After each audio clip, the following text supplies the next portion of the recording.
Baton Rouge. Welcome to the meeting of the Public Service Commission. I believe it's the month of September. Still feels like June or July, but it's September. And we always start out with a prayer, honor our God and our Creator. And I've invited a good friend of mine, Dwayne Rogers, to come up. Dwayne, would you come up? Dwayne's a pastor, Indian Mounds Baptist Church out in Central. And he's also on the staff, the law enforcement at LSU. He's one of the key players out there. Dwayne and I have been friends for many years, and I've asked him to open the prayer. And Dwayne, I want to add to the beginning of your prayer also with the name of Charlie Kirk. Charlie is a disciple of Jesus Christ. And there are many disciples in this room here today. I count myself as one. I don't deserve it, but the price has been paid, and I am a disciple. And Charlie took a bullet for Jesus Christ and the Holy Scriptures.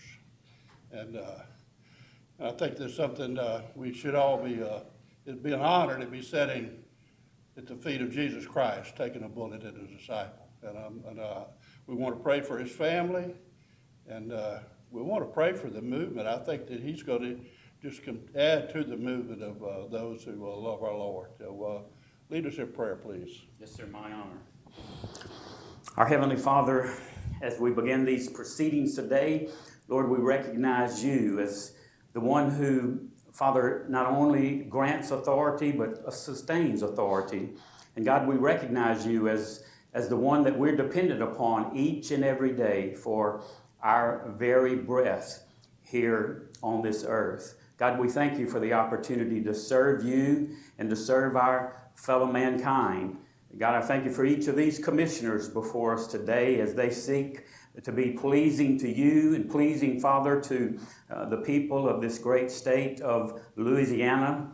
God, our hearts are heavy today over the death of Mr. Kurt. And God, we lift up his dear wife, Erica, and their children today. God, we pray that you would just empower them and God, strengthen them as only you can. May you wrap your loving arms around them, and may your Holy Spirit be so ever present in their lives today that they know, Father, that you've not forsaken them and that you're with them and will be with them throughout an eternity. We thank you, Father, for the life of Charlie Clark, and God, to being willing to Kirk, to being willing to stand forth and proclaim the truths, proclaim the morality, proclaim what your word has to proclaim for this world. God, it's so easy in our day and time just to crumble with the pressures of society. But God, we thank you for those who are willing to take a stand.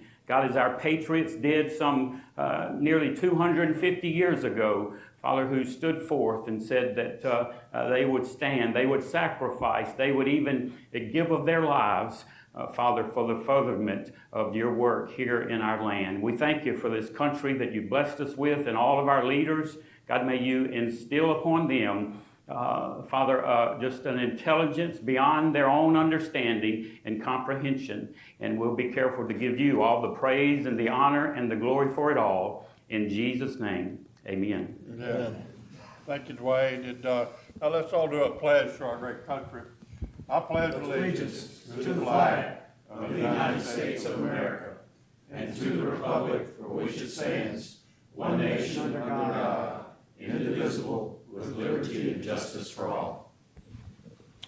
All right, we can be seated, and welcome all of our guests, all of our regulars here. We've got some announcements.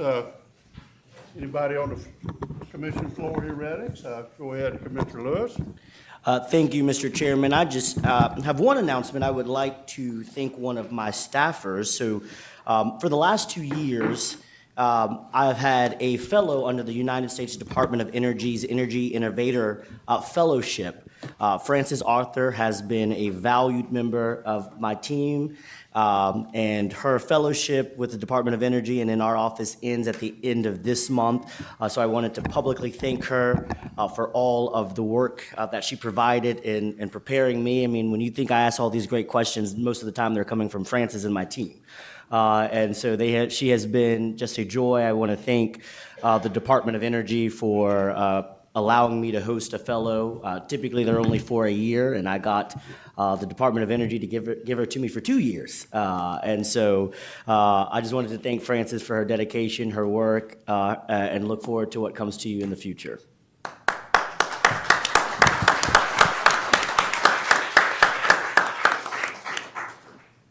Some of the other commissioners have any? I've got something. Okay, Commissioner Paul Couchon. Thank you, Mr. Chairman.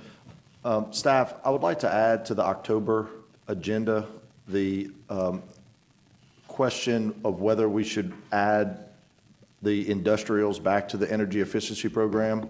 I know we had some deep discussions about the thresholds and the kilovolts on the transmission lines, and I'd just like to put that on the agenda so we can have a little bit more of a public discussion about it. I think that's a good suggestion. Okay. Some of the other Commissioners come out of? Yeah, I just want to remind everybody that the meeting next month is going to be at the Louisiana State Supreme Court in New Orleans. And we're trying to organize something the night before for the invitees to the meeting, and we can all gather together and have a little fellowship. We're trying to figure out what'll work and whether we can do it just as a gathering or we'll do it as a reception. But Catherine or the staff will put out the information as we get a bit closer. And I understand it'll be at 10 o'clock in the morning. On the meeting date will be, I believe, the 20. It's the Thursday instead of the one. Yeah, the Thursday, the 23rd. 23rd, I believe, Yes, at sir. 10 a.m. And at the Louisiana State Supreme Court building on Royal Street in New Orleans in the French Quarter. So And, thank you. You know, on that subject, for those of you who haven't been there before, we've had a handful of meetings there. It is a pretty small meeting space, and the security is tight, as you would expect. So don't come at the last minute and expect to make it through security. If you do have a state ID, that will speed up the process a little bit. Of state employee ID. So that's just for my staff. The rest of y'all aren't going to have that benefit. But the commissioners, that works for y'all as well. I would mention to y'all that with the staff, as far as the agenda for October, to cycle people that are critical, if we're going to have a full room, to have staged the folks that are going to be in the early part of the agenda that are going to be critical in the room, and stage them in, the people the next one outside, because there's a large waiting area outside. There is, yes. We'll make it work. I'm sure it'll be interesting for people to be there. So thank you. And big thanks to Justice Crane for helping to organize this meeting for us to take place at the Supreme Court. So thank you. Mr. Campbell. I'd like to recognize Larry Bagways. I saw him in the room. Mr. Bagways is a representative. And he's running Make for the sure- Public Service Commission. Make sure his mic's on. I said Mr. Bagways is a representative, and he's from DeSoto Parish, and he's running for the Public Service Commission to take my place, along with another guy from Shreveport. So far, there's two. All right, thank you. Okay, we've got some other announcements? We've got some from staff, if you don't have any. What's that? Yeah, I have So we have a something. few. Wait a minute, I've got something else. Okay. Okay. I had, took chairman's privilege to invite somebody from my hometown, public official, police juryman. They are very important in our lives today, and he's right there close to my house. And when we call him Red Dog. That's his real go-to name. And I'd like for him to stand. Red Dog, thank you for coming to my police juryman. All right. And also, that sometimes a chairman gets two privileges. I also invited a businessman that's property is right next to mine, and it has a great industry. It's called W Industries, and his name is Donnie Smith. And Donnie, stand up. Let's see. Donnie Smith. Okay, there you go. Another. Yeah, back home, we call him our first door neighbor, because he's right there. I got to drive right by his house every day. So, thank y'all for that privilege. When you get to be chairman, you can do that, you know, so, okay. All right, let's go ahead, Mr. Secretary. I have one announcement. I wanted to let everyone know, if you haven't heard, that Larry Henning, who was a longtime 40-year-plus president of the Louisiana Telecommunication Association, he had retired, I think, probably about 6 or 8 years ago, and that was before COVID, passed away since our last meeting. For those of y'all who didn't know Larry, he was always smiling. Yeah. Always. And I think his obituary described him as a gentleman cowboy. That's a great description for Larry. He very soft-spoken, but was a presence in the telecom industry. I had the pleasure to work with him for many years and spoke at his conference almost on an annual basis at his request. So keep Larry's family in your prayers. All right, thank Would you you. like to make an announcement about Baby Jack? Yes, I was about to do that. We're gonna end on a We're high gonna note. end on the high note. Okay. So we do have one announcement. Our Deputy General Counsel is not here today, Ms. Evans, because she had her second child last Thursday. His name is Jack Garrison, and they are both doing well and at home. So we're gonna give her well wishes, but we probably won't see her until 2026. So. But I'm sure she's watching, because she's texting Catherine and I have news stories involving the commission. So she's out there. She is out I'm there. glad she stuck to the theme.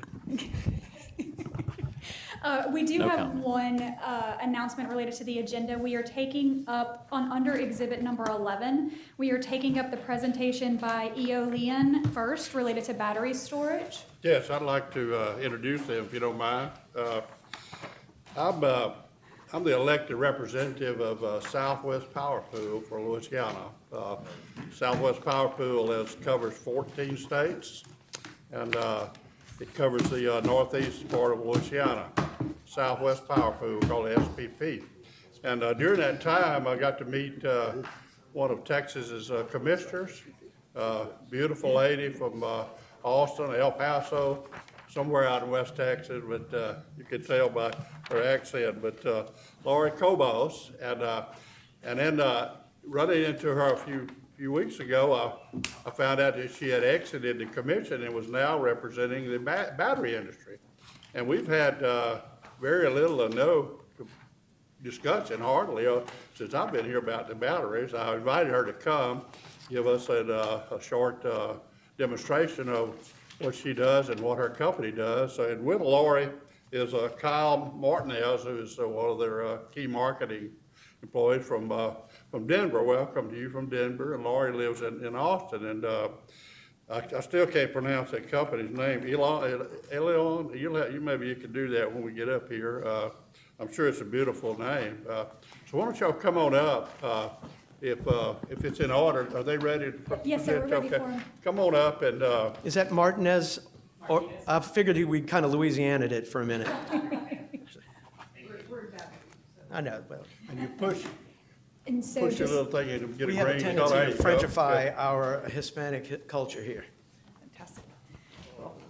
Thank you, Chairman Francis, for the introduction. Good morning, Commissioners. It is a pleasure to be here with you today. I want to thank Chairman Francis for the invitation to come and provide the Commission with a presentation on battery storage.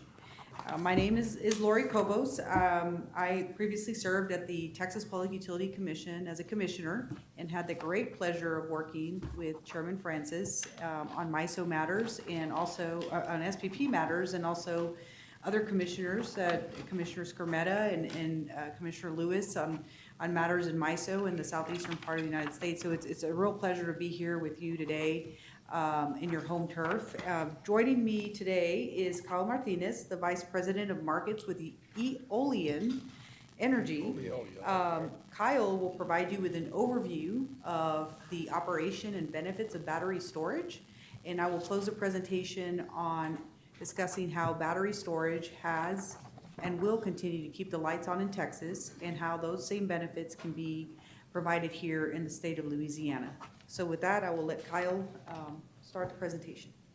Kyle, bring it close to the mic. Close. There you go. Thank you.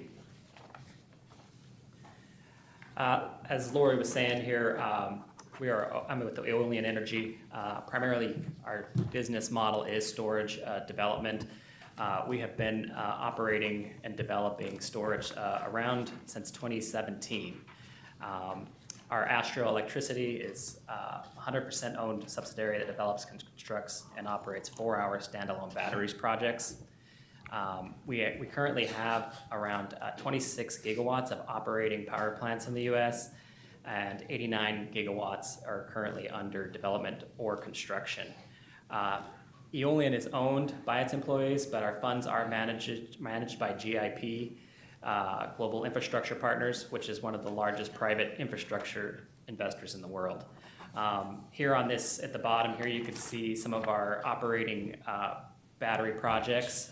Those top 4 are operating in, or I'm sorry, there's the top one which is operating in California. That was kind of our starter battery. It's 11 megawatts, 4-hour duration. And then the 3 below that are online, we have Chisholm, Madero, and Padua. Those are 4-hour duration batteries located in Texas. Those are standalone batteries that participate in the ERCOT market, and we operate those as merchant. So we are handling all of the day-to-day trading and on energy trading in ERCOT with those batteries. And then most recently, we had our Seaside project, which is another 4-hour, 200-megawatt storage project located in Portland, Oregon. This was our first BTA, so bid, own, transfer, and that was with Portland General Electric. Just kind of showing you a little overview of Eolian's portfolio. We have developed quite a bit of wind. We have a little over 18 gigawatts of wind development, primarily focused there in the middle of the country. And we have some solar, and then some of the green dots there in Texas, and then in Oregon, you'll see some of the batteries. But currently, we have a little bit over 2 gigawatts proposed in the SPP market, primarily located in Kansas and Oklahoma. So just a little bit about battery energy storage. LFP batteries uses lithium iron phosphate as its primary materials. It's the primary battery that Eolian builds, and it's due to its safety, longevity, and thermal stability. LFP batteries are more cost-effective than the lithium batteries that use nickel and cobalt. So nickel and cobalt batteries are more what you would see like in your cell phone or in electric cars, which are much lighter. So our batteries are a little bit more heavier, but doesn't really matter because they're just staying stationary. Duration periods, batteries you'll see anywhere from 2 hours, 4 hours, 6 hours, and 8-hour durations. But all of the operating and proposed battery energy storage in Eolian's portfolio are 4-hour batteries. Battery storage systems, we like to call them as a strategic resource that blends together with other generation resources to help provide reliable power. So as you've noticed that a lot more renewable generation has been added to the grid. So you have wind and solar also competing with our thermal generation, coal, and mostly natural gas, which we see a lot here in Louisiana. But battery is kind of like the mold that sits in between there and kind of helps when you have too much wind. So you have, or not enough wind, thermal generation, helping those two battle it out. But best is charges during low electricity demand periods. So think mid-afternoon when solar generation is providing its maximum output. That's a great time to charge the batteries there. And then at night when wind generation is also providing output. Discharging energy during the early morning peak as the sun begins to rise, so solar ramp period, and discharges during the evening peak when the sun begins to set, so your ramp down period. One of the big things I'd like to point out here is the thermal generation outages. I have a lot of experience in scheduling thermal units in the SPP region, and one of the issues that we saw is planning outages. So the season is usually shoulder season when you want to plan thermal outages to do maintenance. That window became extensively tighter because of all of the load generation that was required. So batteries are a good key thermal generator, helps with when maintenance is occurring or unplanned forced thermal generation outages. So it's a great source of energy there for when you have those. It's also a bridge to new thermal generation. So BESS can be, battery storage can be built very quickly. We see that as a viable bridge to new gas generation. We're going to see a lot more batteries built between now and the end of the decade, and then you'll start to see more thermal generation come off as we pass 2030. Congestion relief is another one. When the grid experiences heavy congestion, battery storage can provide congestion relief through charging. And then also ancillary services is a big one for BESS because it can respond in milliseconds and is highly effective for maintaining reliability, grid stability, and providing frequency regulation and spinning reserves and non-spinning reserve services. Something else to note for battery energy storage system, it provides reliable and affordable front-of-the-meter power for consumers, but it also stores cheap energy that can be used during a high-cost, high-demand periods, which helps reduce grid strain, and it lowers energy prices for ratepayers. Energy storage is also really good at behind-the-meter backup power for large industrial, manufacturing, oil and gas, and data center consumers. So a lot of our projects in EON are focused on co-location with large data centers. One of the things I just want to talk about here is how battery and storage has improved in technology and safety. So a lot of questions we get are, some of these batteries have seen some fire issues. What does that look like? So on the right-hand side, you see the old battery energy storage technology. So that was, you got a lot less cycles out of those. 2,000 to 5,000 is the cycle life on the old storage. It was just built differently for, it was densely packed cells and modules, so it increased the risk of a failure. And it also had a high fire risk, so serious thermal events, we were seeing some of those. And then it also included more expensive metals like cobalt and nickel. So those were a little bit more expensive and also less stable. On the left-hand side, you can see the new so this is the new storage technology. This is primarily what EON builds. It's more of a modular design, so the buildup of gases are more easily managed through active venting. Thermal stability is a much lower risk. So that's kind of one of the pros about the newer technology. A lot of the fire safety standards have changed over the last few years. So the way that we have the NFPA 855, which sets the safety standards for battery storage. And then the emergency operation plans have also changed on how firefighters are to respond to any type of thermal event. So I guess the purpose of this slide here is like the old technology would be considered like a Ford Pinto, and then your new technology is like the Ford F-150 here, just two different types of technology there. All right, Commissioner, so as you kind of think through battery storage and to provide you with a real life example, I'll discuss the September 6, 2023 ERCOT reliability event that happened in the evening hours. Recognizing that, in Texas, we have a tremendous amount of solar generation and high electricity demand similar to the state of Louisiana. So during the evening of September 6th of 2023, there was high electricity demand on the system. There was hot weather throughout the state. And so even though the tremendous amount of solar generation that we had on the system was coming off the system because it was sunset, demand remained high because it was still hot in the evening. And so air conditioners were blowing, businesses were humming along, and so electricity demand remained high. There was low wind generation output during that time. We had some gas plants that were down for planned or unplanned maintenance outages at the time. So as you had higher demand, you had less generation resources available from traditionally wind, solar, and some gas. But there was a transmission constraint as well in South Texas that didn't allow for power to move out of South Texas to the northern half of the state.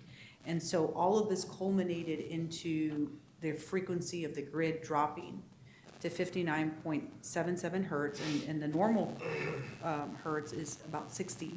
So that was the lowest frequency dip that we've experienced in ERCOT since Winter Storm Uri. So ERCOT had to implement emergency conditions, and in fact, had to implement EEA 2, which is the last step before ERCOT orders rotating outages. And so that was the closest we've been to rotating outages since Winter Storm Uri, due to the culmination of all of these factors that aligned with the high electricity demand, lower than expected generation output, transmission constraint in South Texas. And during that time, to be able to bring up the frequency of the grid and also provide the needed generation capacity to pull us out of emergency conditions, we had a little bit over 2,000 megawatts of battery storage that came on the system during that evening peak and pulled us out of the emergency conditions. So this is a real life example that I think is important to show how all of these factors can align up to create a circumstance where battery storage as a strategic resource can come in and help maintain reliability. Now, recognizing that, in Texas we have a lot of renewables. We're number one in wind, we're number one in solar.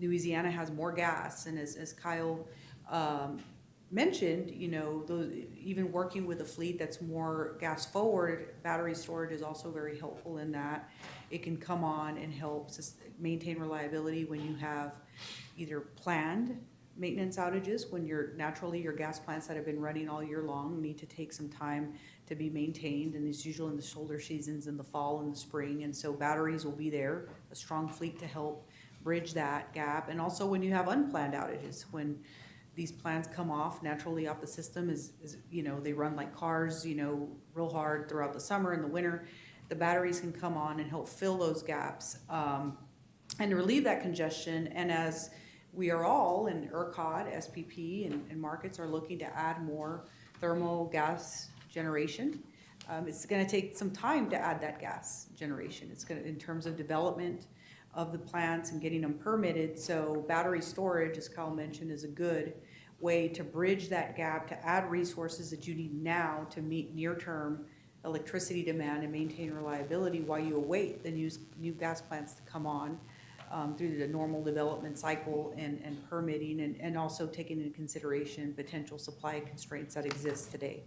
So that being a real life example, I think that the next slide will just sort of show the way the resources in ERCOT have trended from 2023 to 25 in terms of the massive amount of solar that's been added in Texas and the batteries. Currently in Texas, we have about 33 gigs of solar generation and over 14,000 megawatts of battery storage.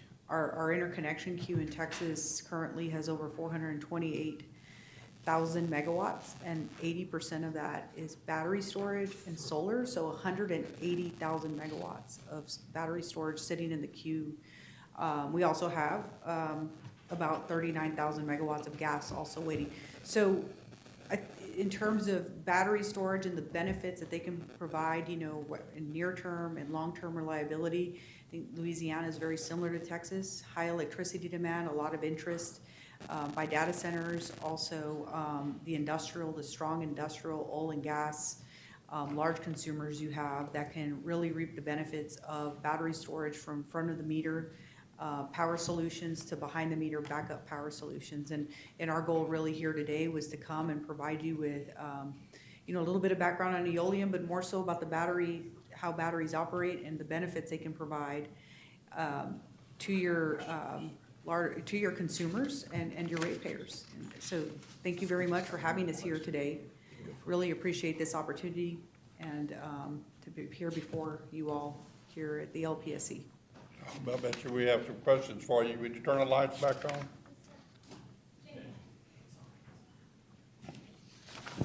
For the record, I just pulled up MISO because it's easier. Solar's 15%. we're producing 82,000 megawatts right now, 15% of MISO is solar right now. Okay, go ahead. I think Commissioner Cusson was the first. Yeah, I had a couple of questions, and I guess this is kind of basic but technical. If for instance, you have an 11 megawatt project, what percentage of that is dispatchable over the 2, 4, and 6 hour period? How does it work when you are relying upon a particular project for that dispatchable electricity? Yeah, so, And you could use 100 megawatt, just as a, how does it work? yeah, so, yeah, I think for round numbers, the 100 megawatts is best, but yeah, you can dispatch up to 50 megawatts if you need to, or the full 100. And I think part of that question too is like the charging. I think a lot of folks are concerned with how the batteries are charging too.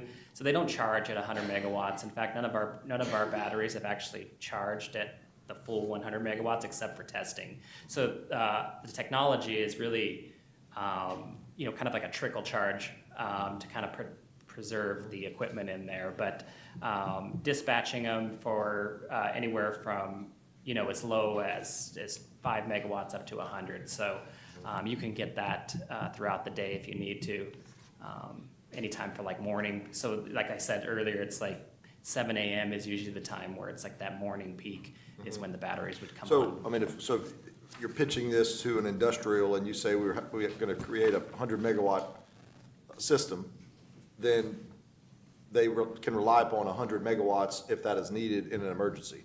Yes, correct, and that's kind of what our focus has been on. It's adding these batteries to large data centers, and usually what would happen is they're the first to get curtailed, at least on the SPP system. So then the battery can come online and it's supported during that event. So not only just to avoid or to assist during emergency conditions, but also come off the system. A large consumer can come off the system, rely on that battery during high price periods to also save on electricity costs. So you mentioned SPP and curtailment standards. So have there been any state commissions that have required the investment into battery for the data centers to kind of require a level of reliability for the ratepayers? Not directly. So recently in Texas, the Senate Bill 6 was passed, and Senate Bill 6 provides the Public Utility Commission, ERCOT, and the utilities more visibility into what these large, they're calling them large loads. So it's any type of large customer that's 75 megawatts or greater. More visibility into what's behind the meter so that ERCOT knows what it can rely on during an emergency condition. So not specifically on the generation type behind the meter, but just more knowledge about what backup power those large customers, 75 megawatts or more, are relying on, so that they know what they can count on. Okay, and last question. Again, you might have alluded to it a little bit. Do these systems, what kind of energy needs do they have? Do they have any needs that are material? When they're offline, there's no like auxiliary load or anything like that. So no, I mean, it's just a matter of it's kind of like an art of when to charge and when to dispatch the generation. At least a lot of what Eolin has done is, like in Texas, they're a merchant. So we have our team managing the charging and dispatching of these units. But Thank you all for being here. Absolutely. Thank you for your questions. Commissioner Scametta? Just one question. It really comes down to cost and understanding how cost is. And is there a way to establish a cost per kilowatt release, or is there a kilowatt storage cost? Or because it's not so much the cost of the electricity, what is the kilowatt unit cost of these devices? right now, it's around 14 cents a kilowatt is what I'm seeing. Does that include the electricity, or is that the cost of the device? The cost of the device. Okay, Yeah. so that's on top of whatever the electricity charge is? Correct. So that's why it's an emergency device versus something Yes. on a regular thing? Okay, got it.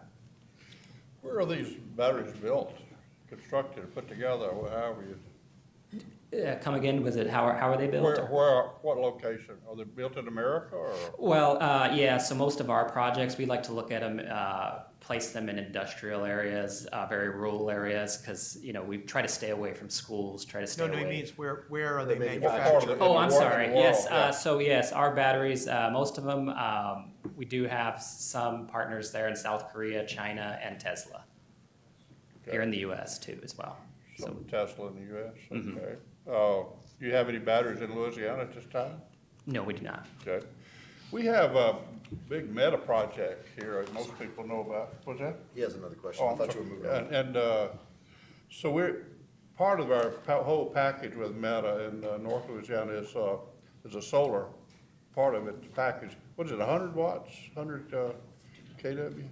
What, It's 1,500. is it 1,500 Yeah. I think it was around 1,500, yes, sir. of solar? Yes, sir. Yeah, that's. Well, that's gonna cover a but couple that- of parishes, huh? Well, that's coming out of the grid, right? Or is that built I or grid? believe some is gonna be built, and It's a mixed How position. much on the Louisiana real estate? Yeah, let's put it that way, make it simple. How many acres or megawatts? I'd have to defer to Lane or They got All right, look, Larry on that I one. may be getting too deep into that. They have the Entergy people. I think it's like I'll six check on it. I'll check on. 6 that. acres to Tom, I don't- megawatt, I think is I'm what sure we Entergy typically will be think up of. later. You can Yeah, ask them I that. don't want to do any gotcha questions, but I am interested, you said it's company owned? Yes, Employee correct. owned? Yeah, we're Like ESOP or something like that? we're about 80 employees, so yeah. 80 employees own the company? Yeah. Okay, all right. I just want to point out too, on that map, our Padua battery is the first storage project that is co-located, or will be co-located with a Meta data facility as well, and that's in Texas there, just outside of Fort Worth. So there was a picture there, but they bought some land from us that we owned. They're actually using our substation currently until it gets completed, and then we will actually serve a lot of that load. And my last question, the name, where'd you get that name of that company? Where'd the name of the company come from? That's a good question. So Aeolian is the Greek god of wind. So it means movement in the wind. They don't have a Greek god of battery storage? So I think early on the company was developing a lot of wind projects, and that's where it came from. All right. It's a hybrid Greek god because they build wind, batteries, and some gas as well. Okay, well, okay, Commissioner Lewis, wait, Lewis got ahead of you just a little bit, hold on. Okay, go ahead, Commissioner Lewis. Thank you, Mr. Chairman. It's great to see you, my friend, Lori. Just some quick questions for you, especially in Texas. Can you refresh me on what's the capacity of battery right now in Texas, or megawatts that is in ERCOT system? A little bit over 14,000 megawatts. 14,000. And I've been as you know, we've talked about it. I've been a strong proponent of batteries and been pushing them, especially with our load growth and data centers and industrials. But I'm really curious at the development. I see most of your projects right now are at the 4-hour mark. I'm curious on what do you see in the future getting towards a 6-hour or even 12-hour batteries discussions. Where do you see that timeline, or is it feasible right now, do you think? Definitely. We're looking at adding some 6-hour duration batteries there in Texas as well, depending on, I guess, the size of the load where it's co-located. But that is definitely an interest of the company and you get a little bit more accredited capacity there in the market, so like an SPP and an MISO. So the accrediting's higher if the Yes, duration's a little bit correct. longer? What is that accreditation rate right now for a 4-hour battery in MISO or SPP? SPP, I believe you're getting about 80%. So if you have a 100 megawatt battery, you're accredited at 80 megawatts. At 80 megawatts. I think this has been, batteries for me is just something that I think we have to consider, especially with peak demand and load growth. I mean, I think as you both noticed and mentioned in your comments of how it can be used to make the grid more flexible. And I think that is a conversation as we talk about data centers, as we talk about new industrial growth, having flexibility on the grid, either through peak hours, capacity constraints. And I mean, I think, as you know, we've had 3 load sheds in the summer. And that's a lot because of the shoulder months are getting narrower, and so that means even our planned outages are hard to now manage and predict. And so I think battery is a strong place, and so I'm just curious, Lori, if you could touch just how the Texas Commission considered that. I've read Senate Bill 6 about making sure that we have some backup generation, especially for these large loads and capacity constraints. But just what did the Texas Commission kind of look at and examine around batteries? Because here in Louisiana, we're always trying to compete with Texas. So I say if Texas is doing it, I want to do it too. Right. So, as capital costs have come down for battery storage facilities in ERCOT, right? Because in ERCOT, the investors shoulder the investment of these facilities. So in the ERCOT market, the price incentives for batteries, right? So initially ancillary services that are resource neutral, meaning any resource that can meet the qualification requirements to provide those ancillary services. And ERCOT has a suite of ancillary services that are used to meet different reliability type needs. So they go out and they procure these ancillary services on a day-ahead basis through a competitive procurement. And because batteries their costs have come down and they're able to meet those qualification requirements through the 2-hour and 4-hour battery durations, they have been able to reap the benefits of those pricing incentives in the ancillary service market. So one is pricing incentives and regulatory certainty. As you have more demand on the system in Texas now, some of the more recent pricing incentives have been in the real-time market for batteries. So the normal run-of-the-course operating conditions. So again, pricing incentives in the real-time market.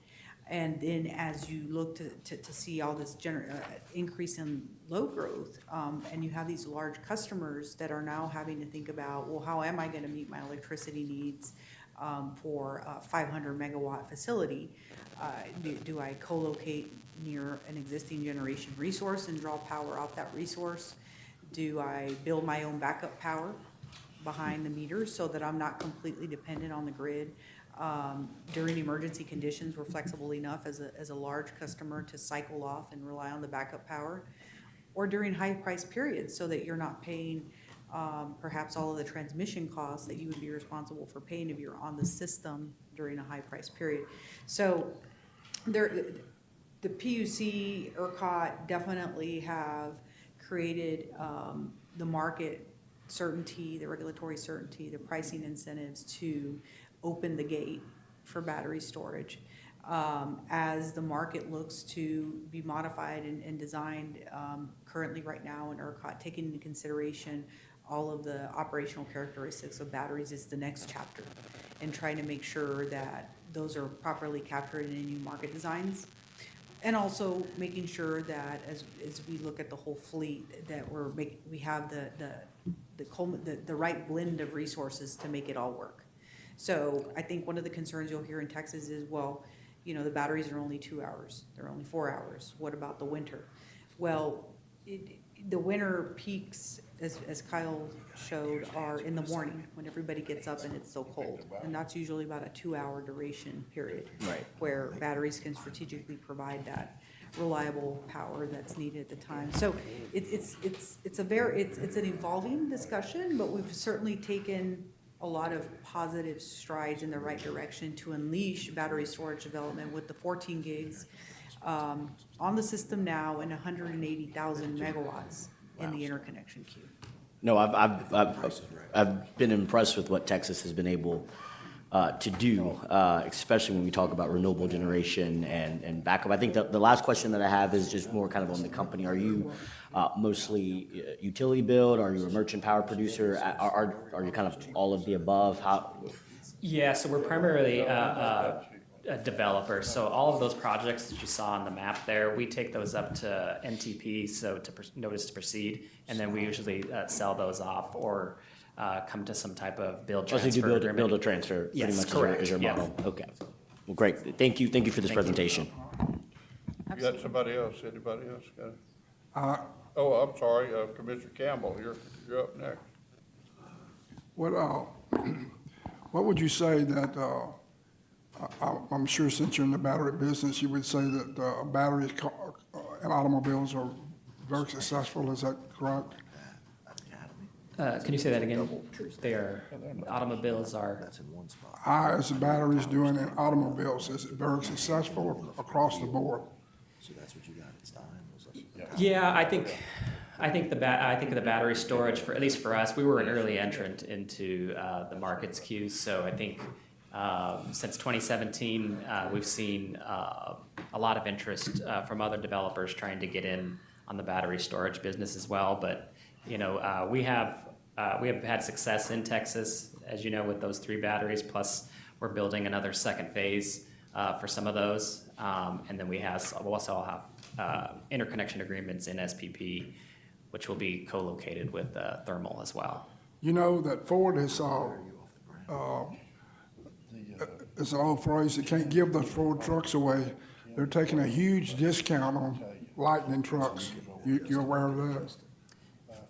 For 150 trucks with electric, with charging. yeah. Yeah. As low as $40,000, and they were about $80,000 when they started. But some dealerships have them. I don't want to say they can't give them away, but they're really, really cheap. What's the deal on that? People just not wanting it? I mean, here you are.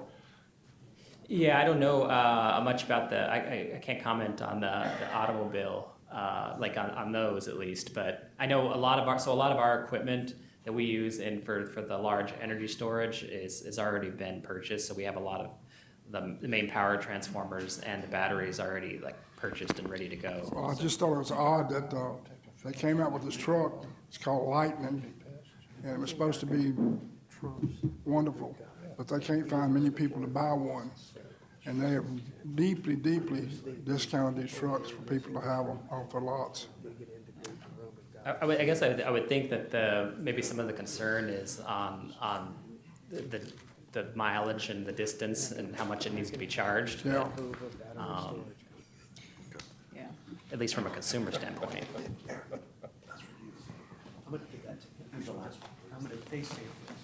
Well, that's, we through?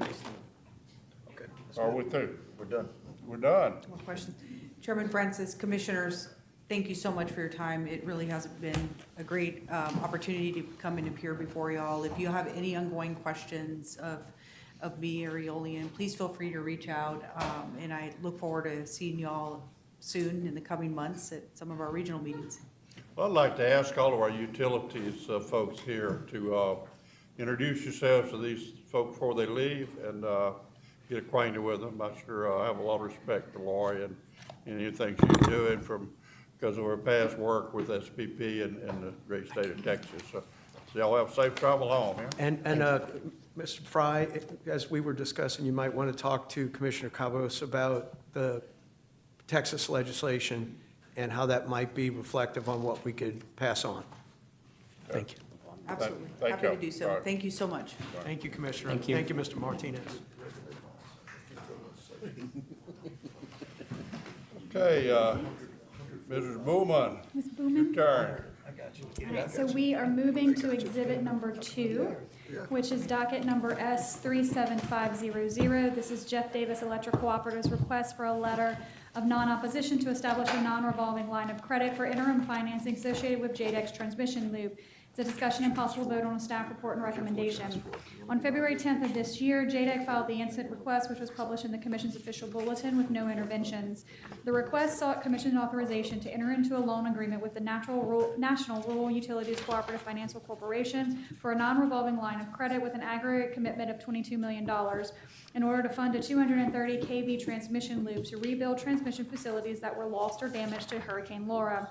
Of the total loan amount, JDEC has indicated its intent to repay existing lines of credit of approximately $14.5 million for funds already utilized, with the remaining funds to finish the project. The loan agreement is meant to be an interim financing arrangement for a 3-year effective term, and once the project is complete and JDEC becomes a transmission owner with MISO, they intend to create an open access tariff where they will be able to recover the cost to service these funds borrowed for the project.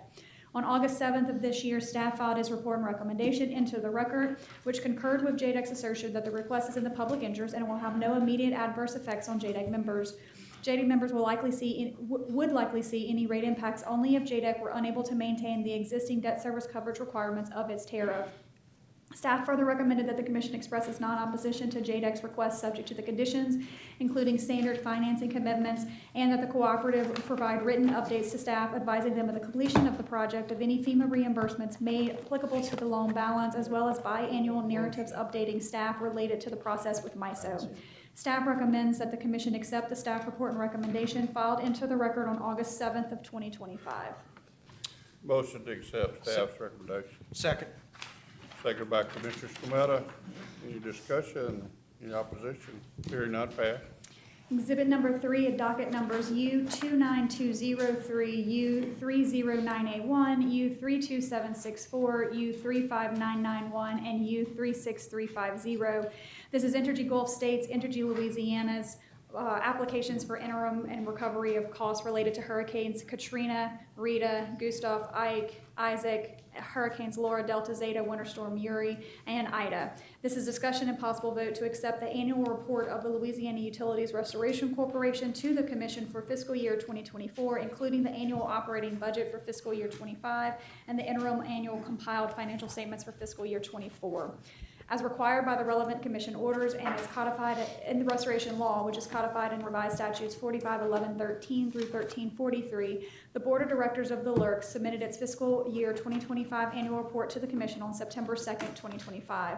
Therein, the board reported on the following topics: status of and ongoing compliance activities related to Entergy Louisiana and Entergy Gulf States, Katrina, Rita, Gustav, Ike, Isaac, and Entergy Louisiana's Laura, Delta, Zeta, and Winter Storm Uri bond securitizations; status of Entergy New Orleans Storm Reserve Fund securitization; status of Entergy Hurricane Ida securitization; and status reports from and submissions to the Louisiana Legislative Auditor and the Division of Administration's Office of Statewide Reporting and Accounting Policy, and matters reported to the LERC Board of Directors during the fiscal year ending June 30th of 2025. Staff recommends that the commission accept the fiscal year 2025 annual report of the LERC to the commission, including the annual operating budget for the fiscal year ending June 30th of 2026 and the interim and compiled annual financial statements for the fiscal year ending June 30th of 2025. Move to accept staff recommendation. Moved by Commissioner Scametta. Chair would second it. We got a question? Okay. Yes, Mr. Chairman, could I have someone from LERC, Noel or Jamie? I just have a quick question. And I might have been answered too, because I sit as the chair. But Perfect, great. Well, I'm punt to them if I can't answer it then. Wonderful.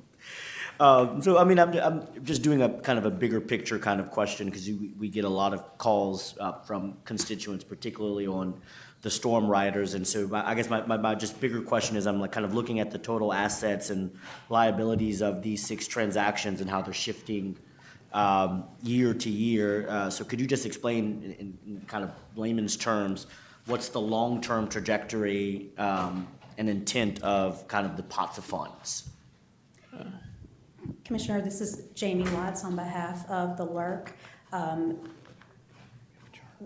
On occasion, when there are storms that cause damage of a significant magnitude, utilities such as Entergy Louisiana will come to the commission and ask for authority to recover those costs from ratepayers, and will ask for the methodology of recovery to be securitization through the Louisiana Utilities Restoration Corporation. So it is not an automatic process. It is something that this commission evaluates and ultimately must approve for those transactions to move forward. It doesn't apply to every storm restoration situation either. The LERC was created after Hurricanes Katrina and Rita, the Louisiana legislature in 2007, and was first used by Entergy Louisiana and then Entergy Gulf States to securitize those storm restoration costs. And through the LERC method of securitization, the duration of the repayment schedule is shorter than recovery through traditional rate-making durations. For example, for Katrina and Rita, I believe the duration of the monthly surcharges was 12 years, where if an asset is put into rate base or capital expenditures are put into rate base, that can be recovered for 30 years. Additionally, the interest rate on the bonds is less than what the utilities approved ROI is. Like I said, Katrina Rita was the first transaction. Those bonds matured in 2018, and the surcharges stopped at that point in time. Following that was the Gustav Ike transaction. Those bonds matured in August of 2024. Those surcharges have ceased. The next securitization was for Hurricane Isaac, and those bonds will mature in the fall of 2026, and those charges will cease at that time. And then the remaining transactions with respect to Entergy Louisiana involve, in 2022, this commission approved the Laura Delta Zeta Uri securitization, and in 2023, the balance of the Hurricane Ida. So those charges are newer and will be on customer bills. I believe the repayment schedule for those was slightly longer. It's 15 to 17 years, because the amount securitized was greater. And Commissioner, if I may, in addition to the charges that are assessed to the customers, the LERC securitization process also includes storm cost offset riders, which, if there are any credits available to flow back to customers through those riders, those are assessed. And that could result from the ultimate tax treatment once all of the tax return and audit cycles are completed. And in fact, even though Katrina Rita and Gustav Ike, those charges have ceased, the storm cost offset credits are continuing to flow back to customers. And we expect that they're fairly nominal, but those credits are flowing back to customers through those riders, we expect, through at least 2030 for just those two transactions. And likewise, that'll happen for the other transactions. Great, no, thank you. I mean, like I said, this was more, we get a lot of questions and calls about storm riders, and so I just kind of wanted a bigger picture explanation for the public of why and how and what that process is. I see Mr.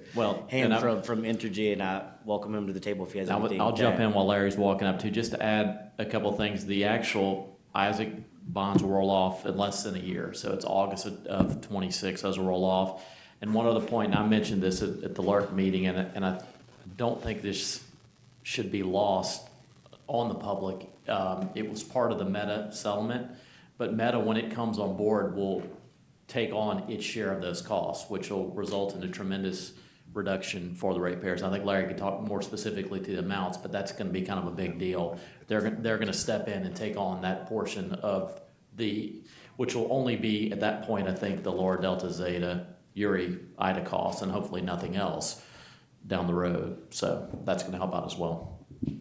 Good morning, Commissioner Larry Ham. On behalf of Entergy Louisiana, agree with everything Ms. Watts and Mr. Fry had to report. I do want to make sure we set for our customers and your constituents the right context. These storm charges, when they happen, the storms happen, we have to respond. They're significant. Unlike electric cooperatives, we do not have access to FEMA funds to help with the restoration. And so we worked with this commission and the legislature many years ago to develop securitization. And just for example, Laura Delta Zeta as well as Ida, our storm cost that we incurred was roughly $4.7 billion over that 2-year span. Had we financed it using normal utility capital versus securitization, we saved customers $1.9 billion just in the differential between utility cost of capital and the bond rates, the AAA bond rates. So a huge savings. And as I think your question is, a long-term trajectory, by design, securitized bonds are levelized. So the revenue requirement to fund them is designed to be fairly static over the period of the bonds. There are multiple tranches of bonds issued. But the step change we can see in Louisiana and do look forward to is as we increase, our sales and our load through projects like Meta, Hyundai, these large loads, we all talk about the cost and the risks of them, and we try to mitigate those. But one of the significant benefits, as you add to the denominator, they will contribute to these storm charges. And just in the case of Meta alone, their size, when they come online, they will pay these storm riders we're talking about, the past ones and in future. So just with the current ones we have on the books, I think Meta's contribution to those will lower what a residential customer sees today by roughly 7 to 10% on the storm charge. So not immaterial benefit in terms of that. So we can, from a residential perspective, if we don't have future storms, which I'm not naive, it's a question of when, not if. But all else equal, we can expect to see the residential impact of the current riders taper off a little bit as we get the load growth that we're currently seeing in Louisiana. Great, thank you. Jeremy, do you have anything? Commissioner, I don't want to interrupt you, but I did have something to add. Go, please. In addition to what Mr. Hand said, as part of the transaction process, this commission requires Entergy to participate in semi-annual true-up adjustment filings for each of the transactions. So twice a year, Entergy submits financial data to the commission that says, okay, based on our customer base, based on load, based on number of factors, the current amount of the surcharge should remain the same, should be decreased, should be increased. Of course, when Meta comes on board, that true-up process will attach to their role and as a paying customer. Those semi-annual true-up filings are also reviewed independently by the LERC through its vendor Henderson Ridge Consulting to confirm the mathematical accuracy, to make sure that the amounts that customers pay are no more, no less than are absolutely needed to service the debt. Great, no. Thank you. Like I said, I know this has been an ongoing conversation and a question that we get, so just wanted to have the kind of bigger conversation. I had no questions really on the reports and the financing from LERC, but where we saw this process going in the future. So thank you. Motion and second. Do you have any other questions? Noel, let me give you not a gotcha question. How much storm damage? Do you have a ballpark figure on all those? Do we know? I wasn't prepared to address this today. Just take we do have a chart with it. A swag. Larry may know, and Brandon has the chart. I have the Swag, chart. just a swag, good. So the total, this would be just for energy. The total damage was about 3.9 billion, and the total amount securitized would be 5.2 billion, which would include. Over what period? That's for all the storms. All So that those? would be from Katrina Rita all the way through Ida. And then for CLECO, you had Katrina Rita and then also a similar Florida Delta Zeta Ida, which didn't go through LERC. That was about, We used to break them into yeah, individual columns. 450 million, roughly. About how much interest rate, what's the interest rate on all this stuff? I actually have that too, Commissioner. It's, the average rate for all the bonds, for energy was 4.01%, so that would be across the board, and 4.7% for CLECO. CLECO didn't go through LERC, so bonds sold a little bit higher there, but then there's less cost. So I think it comes out in the wash, the ultimate impact on ratepayers. I think Commissioner Field used to have a different Well, method. I have a question. So we used to break out the individual storms. Yes. And then the commission voted to change it back to an Englobo report on the bills. Is it possible for the commission to at least publish on its website the individual storms, the balance due on them, and the declining years when it will prescribe? I think we could. I think that data is available through the LERC documents that are filed by Energy, so I don't see any reason why we couldn't. Yeah, because that way you'll see that each one of the storms are going to terminate, the bond dates will terminate on a different date, and it'll disrupt the confusion on this, and we'll be able to, the public can always go to the website, or the staff of each commissioner can go to the website and be able to pull that information. And as we said, that. Because like you said, in 2026, Ida's going to come off. So all that'll be left will be that Englobo, That Laura Delta Englobo of Zeta. the 9 years, the Yes. storms of the 9 years, and then that'll come off all at once after. Yes. That's another. Yeah, that's the 2021 storms. 7 years. 37. so, 37, right. yeah. So again, showing the breakout on it, tends to help provide information to the public.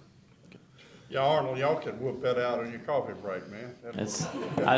Look, we've got the chart. It is marked kinda got it anyway. privileged and confidential, but I'm sure we can make sure there's nothing. I don't think that's confidential. Okay. I know we're gonna get public records requests asking for it now. That's why I want to say that. So Noel said it's not confidential, so. I can tell you, if we didn't have to pay for the dang hurricanes, we'd be the cheapest in the country by far. It's just, it's part of the weather, part of living on the coast and all this good seafood we have, you know? Okay. Yeah, Commissioner, to your point, for ELL customers, it's a little less currently for residential 1,000 kWh customer. Our storm charges are a little bit less than $13 per month. So to your point, our current rate for September, bill for September is $133. If we took off that 13, if we had the federal support, we'd be having $120, a month bills, which we'd be really pleased with. Okay, Commissioner Campbell.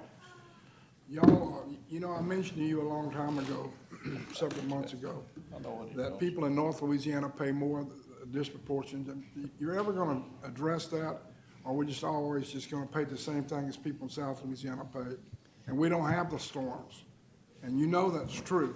We don't have the storms. We have a tornado now and then, and a few ice storms, but people in South Louisiana get away with a lot cheaper bills than the people in North Louisiana disproportionately, and we don't have the storms. And it's not fair for people in Monroe on energy to pay for more than people who live in Houma, Louisiana, where you have storms and you take the whole thing off. What are y'all ever gonna do about that? So we have looked at this in the past, Commissioner, at your request, and when we looked at the detail, look, we serve in Louisiana, Entergy Louisiana, we serve in 58 of 64 parishes, so we serve all across the state, north, south, east, west, everywhere in between. And when we looked at the cost to serve in rural communities, if you compare to more metropolitan areas, if we were to allocate regionally like that, I don't think it yields the answer where, yes, I think North Louisiana would fare better on storm allocations, but when you allocate the cost of the distribution and transmission system to more rural communities, they will come out significantly worse off than they are. So we think the model we have allocating cost evenly across all customers throughout Louisiana, all 1.1 million customers, is the right solution, has been and will continue to be. And I think we're seeing the benefits from all the economic development we're attracting with that model. You work for energy, that's correct? Yes, sir. I work for people, that's correct. Okay. And I can tell you that people in North Louisiana pay a higher rate than people in South Louisiana pay, and you don't want to deal with it. So I've told you and Philip May that if y'all don't like North Louisiana, which you love North Louisiana because they pay you a high rate and they don't have the storms, you know it's a diamond in your system, North Louisiana. Now you say, well, it's got a long way between poles or whatever, transmission lines, but you don't want to sell it. So I asked Philip one time, if you don't like North Louisiana, you don't want to treat them fair, put it up for sale, and it's about 20 people about that fast. North Louisiana, now that goes from Alexandria all the way up to Arkansas. I agree, it's not a lot of population there, but they pay more proportionally than the people do down here. And you say that's why you keep it high. I'm asking you, if you have to keep it high, why don't you just sell that portion of the energy product? And the reason you don't want to sell it is because it's a real moneymaker for you.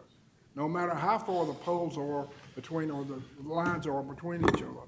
That is a big moneymaker for y'all, because you take the money in at a premium, and you don't have the expense that people in South Louisiana, you don't get wiped out in a storm where it costs billions to put it back. So I've asked you 2 or 3 times to do that. You ought to think about that. Brandon. Okay. I do have a question. I would like to know, just a second, I'll be through. If we could get something to look at the possibility of seeing what the difference is between North Louisiana and South Louisiana. So it's actually and I think we used to have more of a discrepancy between Energy Gulf States, which is predominantly South Louisiana, and Energy Louisiana. But when we combined them, I think there were some legacy costs that stayed for a while, but I was looking like at this month. So Energy Gulf States was You have my glasses, but I can see better now. Thanks to my optometrist. Close one eye. That's a plug for him. No, actually, my contacts got better. It's weird, but Energy Gulf States is 13.30 cents, and Energy Louisiana is 13.31 cents. So they're basically, to use my cousin Vinny, identical now. I know they used to be higher, but now that the combination has fully taken place, Energy Louisiana and Energy Gulf States have the same rate. Well, to change that argument, they ought to be cheaper, because they don't have the damages. I think with I mean, being one you're system, telling me- I understand what you're saying. You're telling me that they're the same rate, and you're doing us a favor to give us the same high rate. I know. But we ought to have cheaper electricity in North Louisiana, because we don't have all the storms, and we're paying just exactly what people pay in all over Louisiana, South Louisiana. But we don't have the storms. Okay, I can give you the redneck answer. It's gonna take 3 votes to change rules. You can't get 3 votes, okay? So, Commissioner, we chop this off. Thank you, Mr. Chairman. Larry, we're going to have some discussion about the legislative task force later on in the hearing, but you just commented on your model, the model, and I assume that you were talking about the Entergy model. But the agenda item is basically about LERC and how we should securitize and how we allow these debts to be securitized. So my question is, would you consider LERC and this subject matter as part of the regulatory structure of our electric utilities in the state of Louisiana? It's a critical part and has been since Hurricane Katrina, came to the state, along with the storms that followed. The LERC was authorized, enabled through legislation, a series of legislation. We've amended it, but that legislation gives additional power to the LPSC under its traditional regulatory authority to determine the storm costs that are prudently incurred, and gives the commission the ability to use collateralized, securitized bonds as a lower cost of financing for storms. So it's supplementary to this commission's authority. And can you kind of describe the positive impact as compared to another system, like possibly somewhere in Texas, where compared to Louisiana, the utilities weren't as prompt in their recovery, they're not as incentivized to bring the electricity back up for the constituents? Because I, like Commissioner, also represent constituents, and I want to continue to highlight the positive benefits of our regulatory structure, while others are consistently and systematically trying to demean and destabilize our regulatory structure. So I think this is a good opportunity, as well as the task force, as well as later on in this meeting when we'll talk about the task force. But this is the opportunity to say it for our constituents, for Louisiana, and not just for ELL. And then to follow up, I think that things like this should be put in writing and provided to members of the legislature, members of the task force, who may not see this aspect when we're focused on individual companies and their objectives versus system and our regulatory structure. So would you mind commenting on that? Absolutely, and I think in all the debates about regulation, deregulation, different markets, one of the things that is lost is storm response. And in a regulated, vertically integrated model like we have in Louisiana, whether it's Entergy, CLECO, SWEPCO, all the cooperatives, there's kind of a single head on the horse responsible for storm response in those areas. And it's a unifying force, because when we are ELL, when we're dealing with storm restoration, yes, we are picking up transmission, distribution, we're fixing generation, but at the same time, we're coordinating with our industrial customers, making sure we know how to prioritize and sequencing the load, bringing it back in an orderly manner. When you get into other markets where it's a little bit desegregated, where you only have a wires company, they're going to focus on wires. When you have a generation company, they're going to focus on generation. And you can have a little bit of chaos more than you normally do with storms in some of those markets. So that is a real benefit of the vertically integrated model. And some of your colleagues have once told me when it comes to storms and other things, we have one throat to choke when it's not going well, and that's what you have in this model, is you make sure we get it done. And also from our standpoint, when we call on contractors across the United States, they know this commission supports storm response in the most expedited and cost-effective manner as we can do it, and they understand the history of this commission and being supportive of storm response and storm recovery, so it works.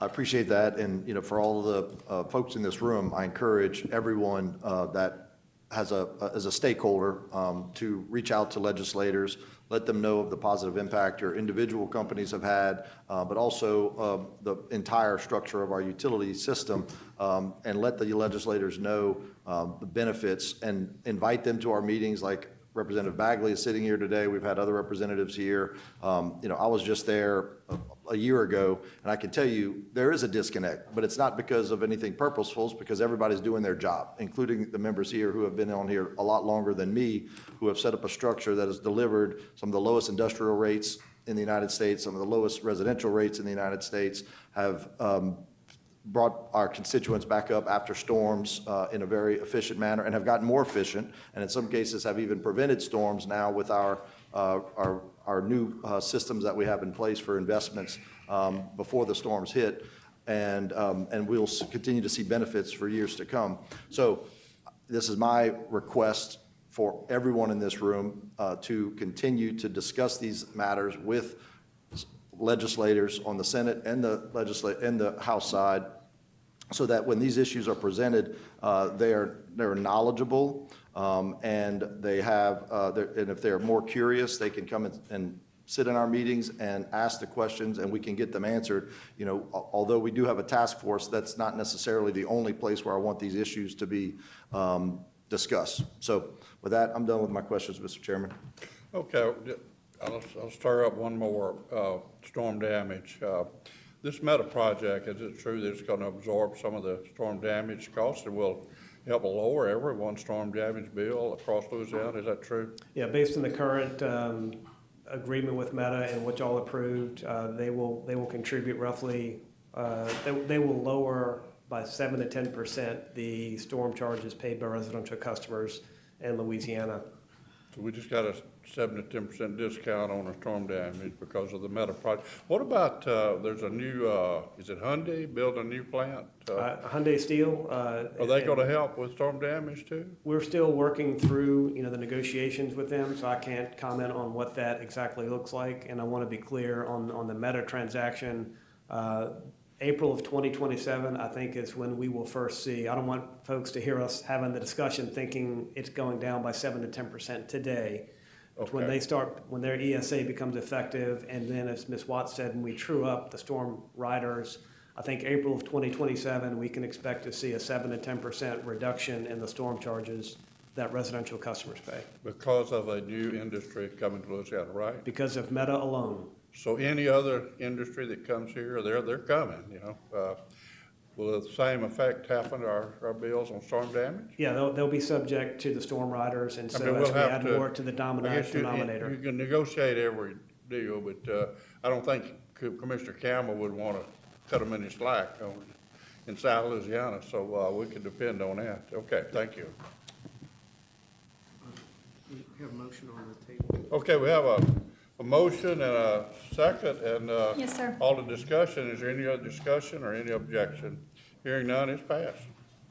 Next is exhibit number 4. It's docket U36190. This is Entergy's application for certification and approval of the 2021 solar portfolio Rider Go Green option cost recovery and related relief. It's a discussion and possible vote on staff report and recommendation. In order number U36190, the Commission approved Entergy's proposal of a portfolio of 4 solar resources in the Go Green option tariff to allow customers to participate in solar resources to satisfy sustainable energy demands. Entergy filed a report on June 27th of this year pursuant to clauses 8 and 19 of that order, requesting the Commission approve an updated pricing schedule for the GGO tariff in order to include the cost of additional resource, the Mondu facility, which is a 100 megawatt solar facility the Commission approved in order U37071. This is Entergy's third request for a pricing update on the GGO tariff. The staff reviewed the updated GGO tariff pricing information, analyzed the data supplied by Entergy, identified some concerns, and discussed those concerns with Entergy. Entergy satisfactorily addressed staff's concerns and corrected its models with respect to certain inputs of the subscription fee allocation. And on September 5th of 2025, staff filed its report and recommendation wherein staff described its review of Entergy's filing and recommended that the commission approve the inclusion of the Mondu facility as well as updates to the pricing associated with another facility, the Sterlington facility, in the additional GGO tariff pricing calculation. Staff recommends that the commission accept staff's report and recommendation filed into the record on September 5th of 2024. Move to accept staff recommendation. Moved by Kamada and seconded by Commissioner Lewis. And where's that located in Louisiana?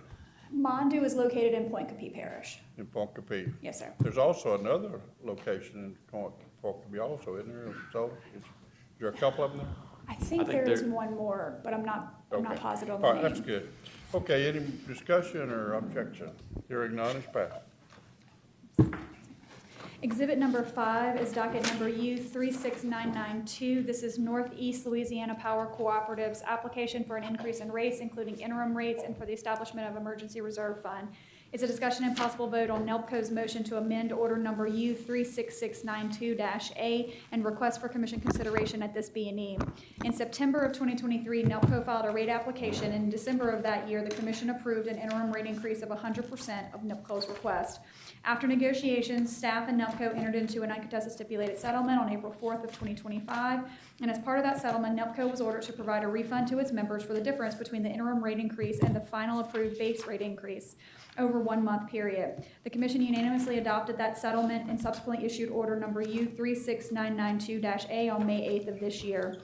On August 29th of this year, NELPCO filed a motion to amend order number U36692-A and request for consideration at this B&E. And since that order was issued, NELPCO has performed additional calculations and determined that the refunds were larger than expected, and the cooperative is unable to provide those refunds to the members over a 1-month period without suffering consequences. Due to this, NELPCO requested that the commission amend the commission's order to provide the cooperative relief. Commission staff has reviewed NELPCO's motion, and while there is no objection to the commission considering this motion today, staff does recommend that the provision in question be reworded and slightly different than NELPCO's request in order to provide more flexibility to NELPCO when providing the refunds. NELPCO has discussed this with staff, and they do not have objections to staff's proposed amendment. As there are no unresolved issues, staff recommends that the commission amend the commission order number U36992-A, specifically provision 10, to read as follows.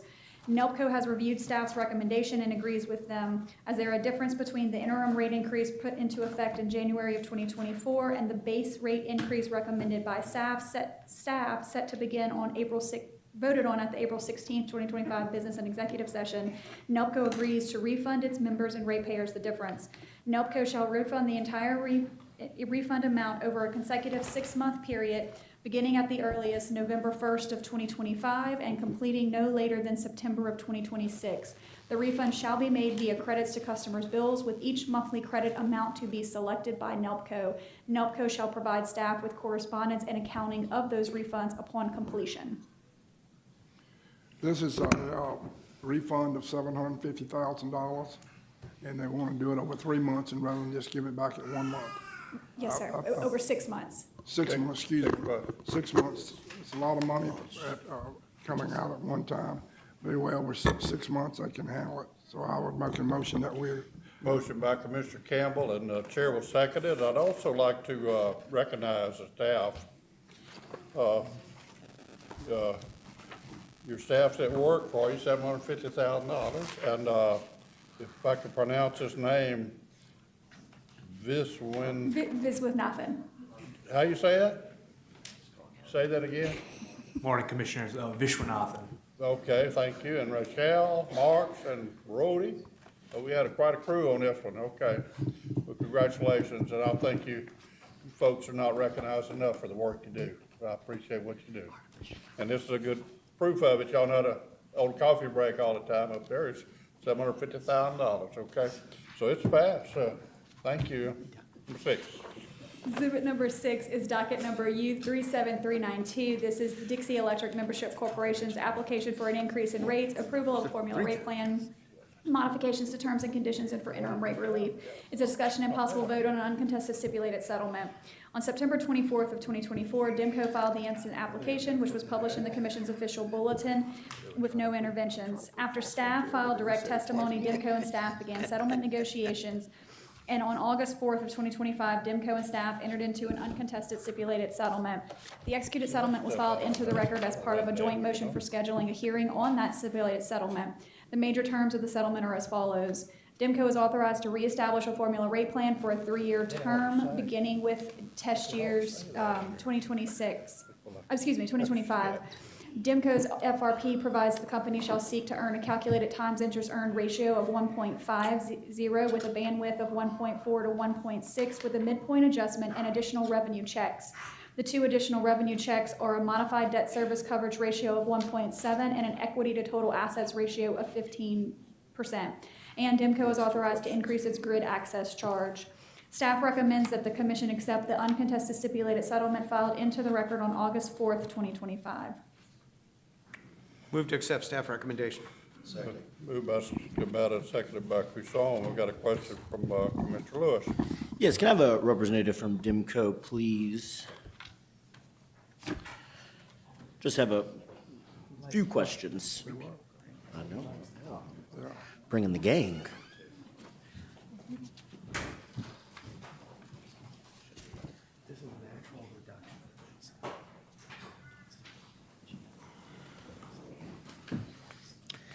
Thank you. Good morning. I just had a few questions. First, I want to say I really do appreciate the work and the creativity within this docket of how you look to change our energy market. And so one of my first questions for you is, have you modeled impact on vulnerable members or explored other demand-side tools to mitigate the fixed charges impacts? Because I know you made some adjustments to your rate structures and your tariffs. So I'm just curious, did you model that for low-income customers as well?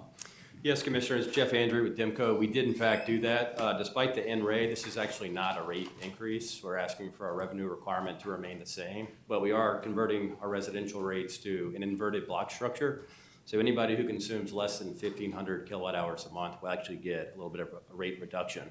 We did a bunch of analysis, Mr. Craig Brown from 1898 and Company did, and we determined that low income does correlate with low usage in our footprint. So those low income folks who are, below 1,500 will get some rate relief as a result of this. Great. And I know you've done some additions, so I'm just curious on what kind of educational items do you think DIMCO will take to inform your members about the new rate options, the new tariffs, the options that now exist if we pass this today? Yes, Commissioner. As part of this, we're also revamping our residential time of use and commercial time of use rates. We think there's a lot of benefit potentially for members if we can kind of change those behavioral patterns. Education on that front has been ongoing really over the balance of this year, and with these new residential time of use rate structures in place, we intend to more aggressively market that and showcase the benefits of those type behavioral changes. Great. And I guess my last question is, are there any specific benchmarks that you're going to use to evaluate the success of some of these new rate structures before the FRP ends in 2028? Yeah, we have a very heavy residential footprint. So about 92% residential by meter count, about 78% by kilowatt hours. Our current load factor is 41%. So increasing that load factor is probably the primary metric we'll look at to see if we've been successful, essentially shaving that peak period that we experience, really less than 50 hours a year. It tends to be 2 or 3 days in the winter. Great. Well, no, once again, I just wanted to get some clarity on those, but I really appreciate what you did here, and looking forward to see how the new rate structure exists over the next 3 years. Thank you, Commissioner. Mr. Chairman. Is that DIMCO? Is that the largest co-op in Louisiana? Foster has a question. I think it depends on how you define it. I think our friends from Slimco are in the room. I believe by meter count we are. I believe by kilowatt hour consumption Slimco is. Okay, thank you. That's correct. I'll verify that, Jeff. That's accurate. Thank you. So by numbers, by meters, they're the largest. Okay, Commissioner Campbell? Where are y'all's rates compared to other co-ops in the lineup? We're at 12.7 cents currently, which is below the average. I think there's 2 or 3 co-ops. Below the average of all the utilities? Yes, sir. Yes, sir. Or just the co-ops? I think there's a couple co-ops who are less expensive than that and a few that are more expensive, so kind of middle of the pack. Yeah, we have one in East Texas up our way that's cheaper than everybody, but anyway. Panola Harrison. Panola's probably the cheapest. Well, I'd kick in, I think Campbell would like that too. I think in the business, like that volume should mean a lower price, so y'all would be lower than the others, the little guys, okay? Yes, sir. Just for the what it's worth department, all right? Well, Okay. I'm going to put a motion on the floor to accept the staff recommendation. And I'll second that. Is there any other discussion or objection? Hearing none, it passed. Thank you very much. So exhibit number 7 is docket number U37442. It's Entergy's application for approval of quantification and treatment of costs incurred associated with commission special orders numbers 22-2020, 28-2020, 43-2020, and 44-2020. It's a discussion and possible vote on an uncontested stipulated settlement. On November 14th of last year, Entergy filed this application requesting the commission certify that the company's methodology for and calculation of the COVID reg asset balances in response to the COVID special orders is correct and accurate, and confirm that the company's proposal to offset the balances of those reg assets is appropriate and consistent with the provisions found in Commission Order Number U36350-C. The application was published in the Commission's official bulletin, and timely interventions were filed by LUG and the Alliance. At the outset of the COVID-19 pandemic, the Commission ordered jurisdictional utilities to suspend disconnections of utility services and to waive late fees on delinquent customer balances beginning in March of 2020 until further notice. The requirements of those orders were in effect until July 16th of 2020, when they were terminated by Commission Special Orders 43 and 44-2020. The Commission authorized utilities to record the regulatory asset and the expenses incurred from the suspension of the disconnection collection of late fees imposed, and also granted the utilities the opportunity to formally petition the Commission to recover those revenues as a result of the special orders. Accordingly, Entergy established 2 deferred regulatory asset accounts, one for the deferred late fees and a second to capture the incremental bad debt expense. The outstanding balances of those accounts were approximately $12.8 million and $35 million respectively. In order number U36350-C, the Commission required Entergy to offset those balances with the net earnings generated by the company from its temporary deposits into the Entergy System Money Pool. The net earnings from the temporary money pool deposits total approximately $58 million over the course of 2023 and 2024. Entergy has applied a portion of those net earning balances to offset the COVID reg assets subject to Commission approval. After discovery and filing of testimony, Entergy and staff agreed to a settlement of this proceeding pursuant to the terms outlined therein, and LUG and the Alliance do not oppose the agreement. The terms of the settlement include finding that Entergy has complied with the Commission's special orders tied to the COVID pandemic, that the methodology for calculating those COVID regulatory assets as well as the amounts are correct and accurate, and the company is authorized to offset those assets in the manner described in the application and provided for in Commission Order Number U36350-C. Staff recommends that the Commission accept the uncontested stipulated settlement filed into the record on June 25th of 2025. Move to accept staff recommendation. Moved by Commissioner Scametta, second by Chair. Any discussion? Any objection? Hearing none, passed. Exhibit number 8 is docket number U37573. This is Washington St. Tammany Electric Cooperative's Formula Rate Plan Annual Report for test year 2024. It's a discussion and possible vote on a joint report and draft order. On May 6th of this year, WST filed its annual report with notice being filed in the Commission's official bulletin with no interventions. The Commission issued order number U36399, which established WST's current rider. Under the cooperative's FRP, the tier bandwidth is 1.4 to 1.6 and a midpoint of 1.5, with an additional lower limit check of an operating tier of 1.2 and a modified debt service coverage ratio of 1.4. In accordance with that FRP, WST is authorized to adjust rates to the midpoint of any given test year should it fall below or above the authorized earnings bandwidth. In 2025 filing, WSP reported a calculated tier of 1.673, a calculated O tier of 1.34, and a calculated MDSC ratio of 1.346 for the 2024 test year. As the lower limit thresholds for WST's MDSC ratio were not met, staff recommended that WST be authorized to adjust its rates to the minimum by implementing an increase of approximately $587,000. Staff recommended no further adjustments. It filed its report and recommendation on August 5th of 2025, and on August 15th, staff, upon review of staff's report, WSD filed correspondence indicating their agreement. The parties filed a joint report and draft order into the record on September 3rd of this year. As there are no unresolved issues, staff requests that the commission accept the joint report filed into the record on September 3rd of 2025.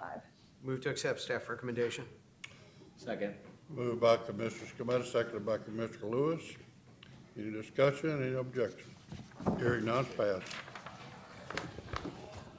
Moving to exhibit number 9, it's undocketed. This is a securitization consultant for any jurisdictional electric utilities request for recovery of storm cost via a securitization financing transaction for the 2025 hurricane season.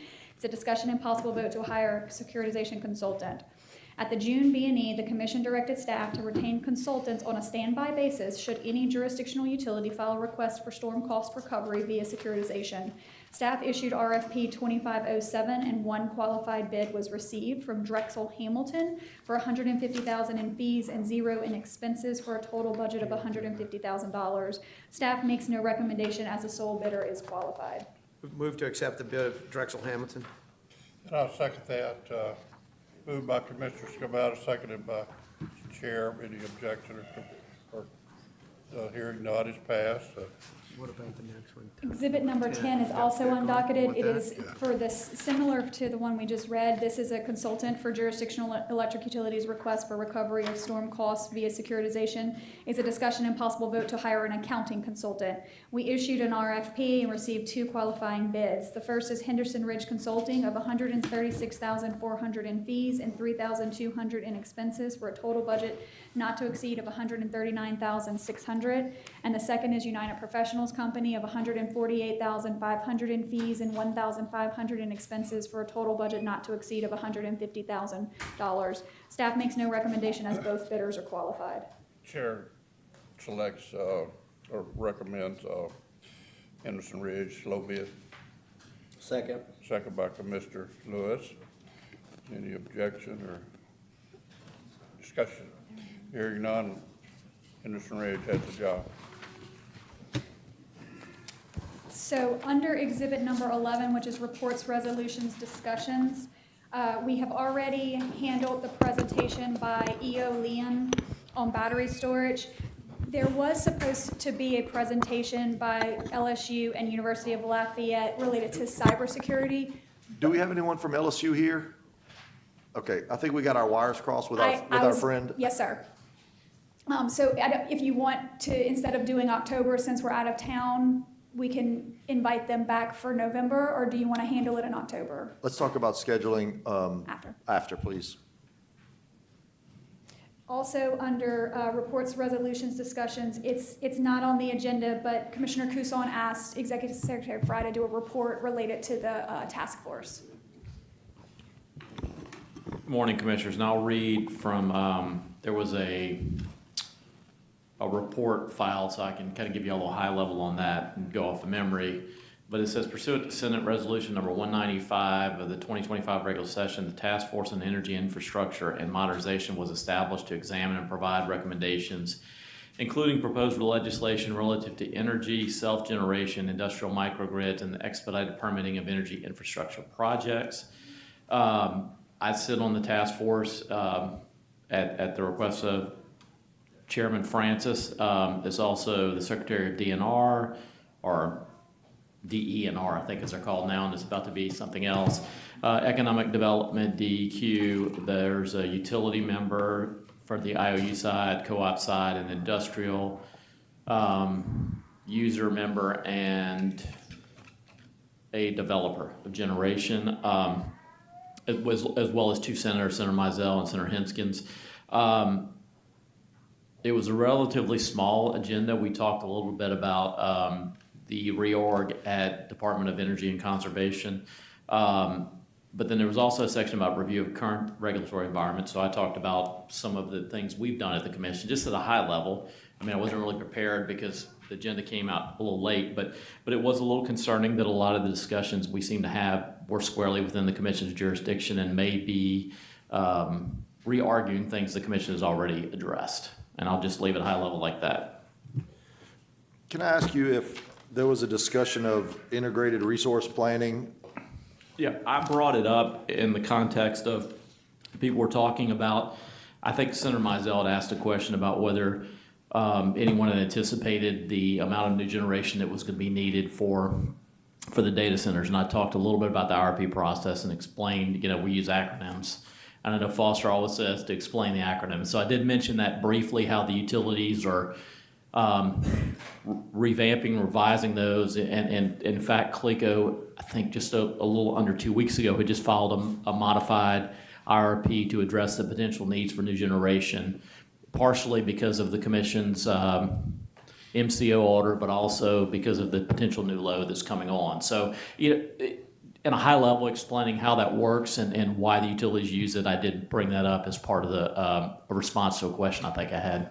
I think it's important to bring that up as a structural discussion and kind of for the next meeting or whenever it would be appropriate to have something written about the systematic preparation for Louisiana and its electric demand that has been accomplished over the last decade, the rules that are in place to cover those issues, and then what we have in the future. And that would include, and some of our kind of lateral organizations like MISO and FERC, and the new errors process that just got approved, and how we are now in a different system than has been reviewed in the past and used in the past.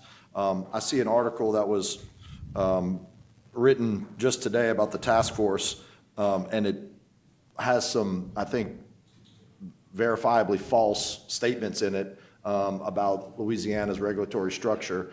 And so I think we have to address those issues in your task force. Was there any testimony besides your own that was allowed or brought up that was positive relative to our industrial growth and what appears to be some of the largest new investment in the state, over the past generation, and many of those companies have specifically cited our regulatory structure that's in place right now that is the reason why they're here relative to our electric utilities. Did anybody testify as to that? I don't believe so. I think it was all of us on the panel who spoke. I did bring it up. The recently approved meta deal, they were talking about templates going forward, and I said, this may be a good template to look at because of the ratepayer protections we built therein. Lane was in the audience, so he was able to nod to make sure I was saying things correctly, but I think that was probably the extent of the discussion on that. Is there an organization in the state of Louisiana, a membership organization that covers both data centers, industrial, chemical, and from the standpoint of the electric utilities market that is speaking about the positive impacts that all of those industries together are bringing in the state and relative to the electric utilities that they're relying upon, both behind the meter and otherwise? Is there an organization that exists out there that brings all of those groups together? I don't know that there is. I mean, I know LED's talking about what's out there, and you have LUG that represents the industrials. I don't know that the data centers are part of LUG, though. I think there's a lot of smart people in this room. I think there's a huge opportunity to have a new organization that brings all of the players together, that can speak in a voice similar to LED, but from a private standpoint, that can speak to why they're in Louisiana, the positives that they're bringing to the state, not just from an employment standpoint, but also from an increasing of the denominator standpoint on the electric utility side. And they're coming to Louisiana, they're expanding in Louisiana, they're investing in Louisiana, and I don't think that their voice is being heard relative to the positive impacts that they're bringing to the state, including in the industrial electric market, and how they're benefiting the state of Louisiana while at the same time helping themselves and their shareholders. So I think there's a big opportunity for that type of association. I've visited with a couple of the executive directors of various associations to see if they can expand their footprint and include those groups. But I think over the next year, hopefully we'll see that, because we do need to be speaking with a positive voice rather than always being negative on Louisiana. This is a new time, a new era, and Louisiana is primed for growth, and our electric utilities system and our regulatory system, I think, is in the exact right position that it needs to be in for that growth. And we need to speak about that a little bit more as a unified voice, particularly from the private sector. So I look forward to seeing that. I'd be concerned about misinformation going out to the public from this group. Do we know who did that? Who said that? It's whoever's in the article. My name was not quoted in there, so. All right, I have an opinion about the press. I But think I'll keep that to myself. These people that are that concerned, this committee that's concerned about our business, needs to be at these meetings or invited. Would you, since you're on the group, would you invite them with my name? I can certainly to do be that. there? And, to Commissioner Cousson's point, though, these are detailed things and highly technical things, and it is difficult to explain it. I mean, something as simple as explaining a utility bill. I know I did some road shows with Chairman Francis a couple of years ago, and where we broke down bills and explained the components of it, and at the end of it, someone told me it sounded like I worked for the utility company. So, I mean, look, we can try and explain it the best we can, and just put that message out there, to your point. All right, so then I got a good question for you. Give me the definition of IRP, okay? Yeah. Real simple redneck Sure. language, okay? Keep it simple, stupid, all right? IRP, what is that? What's Integrated that? Resource Plan. All right.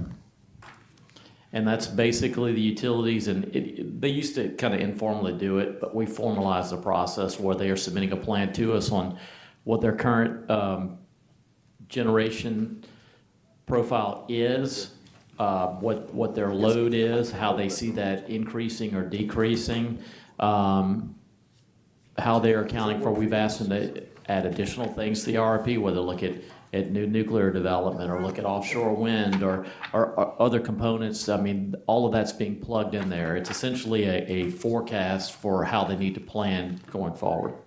My simple understanding of it was more about what kind of fuels we would use to generate electricity. Is that true? It's more than that. I mean, that's Okay. part of it. All right. Looking at diversification is can be added to an RFP. Like I said, we've asked them specifically to look at wind and nuclear, but also just the amount of megawatts that will be needed going forward based on what they think the customer needs are. And it's a long-range forecast of like what, 2 or 3 or 4 or 5 years? 10 years, I believe. So it's a 10-year. But it's 5 on 2-year cycles. So you're continuously having a look going forward. But I think the most recent round didn't contemplate all of the data centers, so that's why you're seeing updates. so- It was more traditional load growth through industrial, commercial, and residential customers. So as a leader in the industry, the Public Service Commission, we ought to go back and say, y'all need to turn in a new plan, with this, this is a big shock. to So the- our order contemplates that. So if a Okay. utility realizes between its two plans that it submits to us that there has been a dramatic shift, they have the right to come in and file an interim IRP with us to give us that information and knowledge, so we do know what's So that's coming kind of up. automatic. So what my constituents call says, what are y'all doing about this change? Well, it's already written in the plan. We have a bigger demand for kilowatts, so we're gonna have a new plan. And we're still seeing, we're gonna use nuclear, coal, gas, whatever, and that's part of the plan. Okay, well, anybody else got anything? Yeah, Mr. Chairman, Okay, go ahead. if I may, as you know, I've been a real stickler around these IRPs, and it's been a very interest of mine, and I do think I know I've talked with staff potentially about some amendments to that order, so we get maybe midpoint checks throughout that. And I would like to explore the idea, especially as we talk in terms of this task force, of more public hearings on their IRPs. I know a lot of the other commissions, I don't want to put more work on us, have a process where members, communities are commenting and evaluating the presentations of the IRPs. And I think that may be a bridge, looking at some of the other states' commissions' orders, to kind of get this information to the other members who as Commissioner Kusan talked about, don't necessarily follow our process, but are interested in this point. So I would love to work with staff on maybe some additional changes to our IRP rules, just to build the transparency also in the conversations going forward. All right, any other questions on the subject? Moving on, what's next? So staying under exhibit number 11, we have 2 ratifications today. The first is discussion and possible vote to ratify votes taken by Vice Chairman Skrmetta acting as the Commission's representative on the Board of Directors of the Organization of MISO States. And this is for ratification of votes taken on August 14th and 22nd of this year by Vice Chairman Skrmetta. Pursuant to Special Order 17/2019, the staff is to consult with the Executive Secretary and the Chair and to make a recommendation to Vice Chairman Skrmetta prior to the vote. The protocols also require the vote be ratified at a following B&E. On August 14th, OMS filed an answer in FERC docket number ER 25-2845, which is a proceeding brought by MISO to require registered demand response providers to undergo annual real power tests to demonstrate that they have the capabilities to deliver the claimed amount of demand response relief when called upon. At the recommendation of staff, the Commission voted in favor of those OMS comments. On August 22nd, OMS sought email votes on a motion to intervene in D.C. Circuit docket number 25-1159 in support of an appeal brought by the Michigan Attorney General against the Department of Energy related to the Department of Energy's order issued on May 23rd, directing MISO and Consumers Energy, which is an electric utility serving most of Michigan, that a coal-fired plant in Michigan that was scheduled to retire on May 31st remain online for at least 3 months. At the recommendation of staff, the Commission voted against this intervention. Staff recommends that the Commission ratify Vice Chairman Skrmetta's votes taken on August 14th and 22nd of this year as the Commission's representative on the Board of Directors of the Organization of MISO States. I'll make a motion. Skrmetta abstains. Skrmetta is abstained. I'll second. And there's a second by Commissioner Lewis. Is there anyone in discord on this? Hearing none, we all in accord. The second ratification is a discussion and possible vote to ratify interventions of the Commission in RTO-related or other FERC proceedings pursuant to the scope of work approved in connection with the retention of stone pigment in UPC at the February 2021 B&E. And due to the possible short deadlines allowed for these interventions, if advance Commission approval is not possible, the Executive Secretary on the recommendation or on his own determination may authorize these initial interventions, comments, and protests subject to ratification.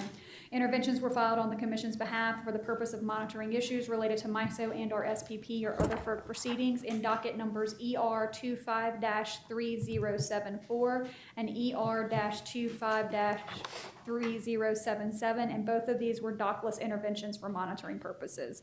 Staff recommends that the Commission ratify the actions taken in both of those dockets. Move to ratify. Second. Moved by Commissioner Skrmetta and seconded by Commissioner Lewis. In discussion or objection, hearing none, and passed. Then Exhibit 12 is undocketed. It is a directive to staff to investigate an alleged rate increase by Rosefield and to authorize appropriate action, and this is at the request of Chairman Francis. And for background, Cantium filed a complaint with the Commission wherein it alleged that Rosefield was operating as a common carrier and charging rates not approved by the Commission. Commission issued order number T37136 on June 4th of this year, where it had affirmed that the ALJ's ruling on Rosefield's exceptions, finding that Rosefield was a common carrier pipeline subject to the Commission's jurisdiction. Subsequent to the issue of that order, Rosefield, by way of its counsel of record, provided informal notice to the Commission on July 18th of this year that it was increasing its rates from $2.50 to $4.87 per barrel. Rosefield further stated it was seeking judicial review of order number T37136. While an appeal has been filed, neither the Commission nor the reviewing court has issued an order staying the Commission's decision pending that appeal. Accordingly, staff notified Rosefield on July 28th of 2025 that its proposed rate increase was rejected as being implemented without Commission approval. Staff has now learned that Rosefield allegedly proceeded charging the $4.87 without Commission authorization, and we have one yellow card from representatives of Cantium who are here to speak. Okay, you want to come up?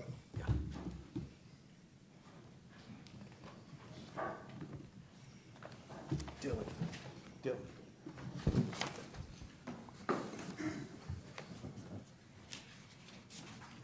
Good afternoon, Commissioners. Thanks for your turn. Take it. Okay. Good morning, Commissioners. My name is Matthew Simone. I represent Cantium LLC. I agree with everything that Ms. Bowman just discussed. In terms of this being an investigation of whether or not the alleged rate has happened, I have the charges for that $4.87 in an affidavit attesting to its validity, that for the month of August, that Rosefield did in fact charge $4.87 for the barrels passing through its pipeline against staff's refusal to allow that. And also, just to give a very brief background of this, in September 23, the rate that was approved for this pipeline through FERC was 67 cents. September 23, Rosefield's increases it to $2.50 for a $1.83 increase. That's never been approved by this commission. Roughly, Cantium produces and sends 258,000 barrels per month through this facility. Wow. On a monthly total, that equates to an overage from the 67 cents to the $2.50 increase that's never been approved, a $472,000 per month overcharge. We're now looking since September of 23 when that happened, an overage of over approximately $10 million. Now with this new increase that's been proposed and charged for Cantium's oil moving through there, instead of a $472,000 per month overage, we're looking at over $1 million per month. So, as you all know, we filed this complaint in March of 24, and really, we've gotten nowhere at this point. This has gone on and on and on. Rosefield has stated in their filings to this commission, as well as now to the 19th JDC, that no one's being hurt. There's no big deal here. It's all fine. As I've told you, the $10 million that Cantium has sent over to Rosefield, we're being hurt right now. Rosefield claims that in the end, Cantium will get their money back if we're able to be, if we succeed, and the rate should not, or it should be $2.50 per barrel. Commissioners, it's our position at this point that while Cantium is the one that is struggling here to maintain its business, Rosefield's able to keep its money, that we're being prejudiced and they're not, and they have only reason to continue to delay this matter. So far, they filed one motion to stay, which was denied by the administrative law judge. Another is pending, and a third was filed with the 19th JDC yesterday. So that's their third motion to stay. In addition, for a scheduling proposal, they don't want to have a hearing or even the rate setting in front of the ALJ until November of 2026. I'd imagine that more appeals will come after that to this commission and then as well to the 19th JDC and perhaps beyond. That puts us at a point of potentially early 2028 for Cantium to finally get some relief here and get the money back. At the current point, this may be between $10 and $20 million that Cantium has been forced to pay. And while we'd love to say that there is a method to get it back, we're just not sure that's going to be on the table. So our request to the commission is that considering that there's never been an approval of a rate over the 67 cents, that the funds that we've already been paid by Cantium, as well as those moving forward that are over 67 cents, that those be placed either in escrow or a form of sufficient bond to protect Cantium's rights to be able to recoup that money. And commissioners, if you decide that $2.50 is the proper price for the movement, then fine, that money stays there for Rosefield's benefit as well. If it's even $4.87, fine, they can have that amount as well. Where all we're saying is let's put the money somewhere while it is in dispute until the commissioners are able to decide what's the proper rate and who is entitled to that money. Your Honor, I'm sorry, excuse me, as you can tell, I'm usually in front of a court, not commissioner, so I apologize for that. But our two requests are, number one, specifically that Rosefield be not allowed to unilaterally and against this commission's order to increase the rate to $4.87. And number two, that any amounts that have been overpaid and that will continue to be overpaid, that those amounts are held in escrow or some other sufficient security to require Rosefield the ability to be able to refund those amounts to Cantium. Well, our letter from our attorneys and staff, if you look at the last line, it says, without first seeking proper commission authority, okay? So it's real simple, and that's where we stand today, okay? Commissioner Schmidt. Questions of staff? Our authority on, Sure, Mike, I'm sorry, please. sorry about that. Our authority to have the funds put into a registry, what is the authority of the commission to hold registry instead of paying these funds out? So the Constitution Or, is. or in some form of a registry? Sure, the Constitution is very clear as it relates to public utilities. It is not as clear related to common carriers, but I think the commission has the authority to require that money, because it is in dispute right now, to be put into some sort of registry or escrow or be held until the dispute is resolved. Okay, so the proper issue now would be for the commission to have a motion to order Rosefield or a motion to order Cantium to put it into the registry of the commission as it designates? So because that wasn't on the agenda, that will be, I wouldn't recommend doing that today, but we could put that on the agenda for October. Okay. And let us, verify the invoices Yes. that Mr. Simone has. And so we could put that as an agenda item, and that way Rosefield has due process and opportunity and notice that the commission is moving forward. That's fine. Okay. Number one is, I'm asking you to do that, and I'll support that for the October meeting, all right, for that part. The second part is, if Rosefield is violating the commission's previous orders, do we have the ability to put them in contempt or have them come to a contempt hearing in October? Or do we have the ability to put them in contempt now for violating the order? Do we have to give them due process at the same mechanism?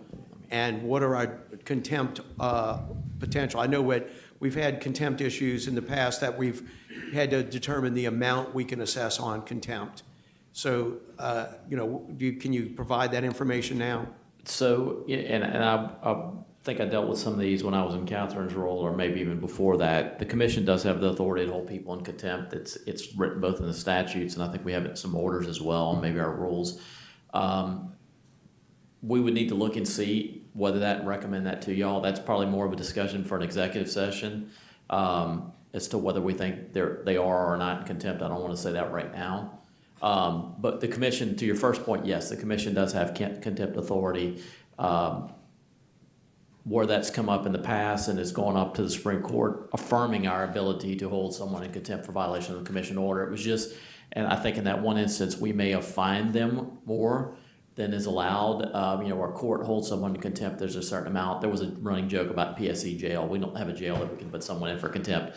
But the amount was the only thing was in dispute in that decision. I think it's WST versus the commission. I'd have to pull that one up, but we do have that authority, and we will look into that. Well, let me ask you a question on the potential of the contempt process. If we wanted to have a contempt hearing at the Supreme Court in October and provide due process to invite them for the contempt hearing, we could then go into executive session after that B&E and make a determination if they were in contempt. And then we could order the contempt process to take place, and we could assess it, whether it's from that point, or do we have to look historically back to the date that they began violating the commission's order?